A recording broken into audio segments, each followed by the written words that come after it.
LISTNR production. A childcare centre's fears for a rehab centre next door, and not everyone wants an offshore wind farm near Port Mac. Rain for the next few days, then a cloudy Sunday. Good morning, I'm Katie Martin, and this is your Limestone Coast local news.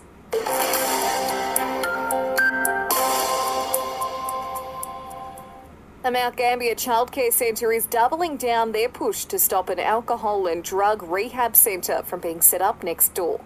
More than 50 families from Karma Playhouse on Helen Street have signed a petition against the rehab centre, while the childcare centre's director, Maddie Ryan, has told the SC Voice she's worried about the possibility of theft or people coming into their backyard.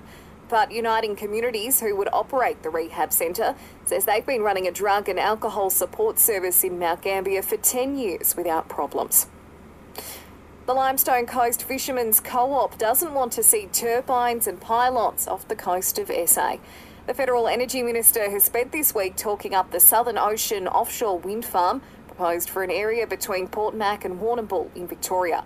But Co-op CEO Justin Phillips says they're uncertain about the potential exclusion zones.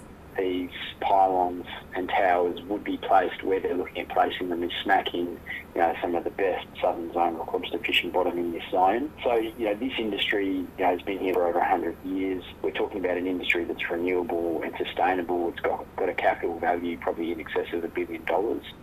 Chris Bowen says the project could mean 6,000 jobs and power for almost 8.5 million homes. The Limestone Coast Radiation Treatment Working Party has been back up to Adelaide this week, visiting Parliament. The group's been giving evidence to a legislative review committee around why they believe the service is needed in the region. Party Chair Lachlan Haynes says they were received well. They asked us a series of questions, so it was very interactive, and we feel we got our message across very well, and we felt that they were very interested and drawn into our situation and our plight, and that they were certainly taking on board what we'd said. It's almost tax time, and Limestone coasters are already being reminded about the importance of filling out a return on time. Hayley Newman from Mount Gambier accounting firm Sinclair Wilson says it's really important to get your affairs in order by deadline. If you don't do it, the ATO will come and find you. It's really important to get that refund that you may be entitled to, or pay that tax if you haven't actually had enough tax withheld. So it's good to get it out of the way by the 31st of October if you're doing it yourself.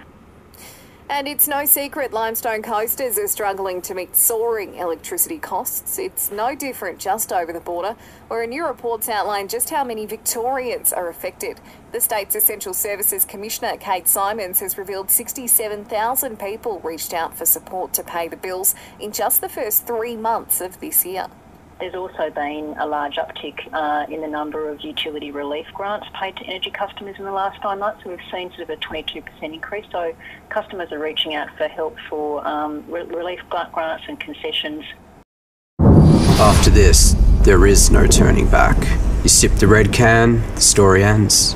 You sip the black can, you enter dreamland. And I show you just how good the truth can taste.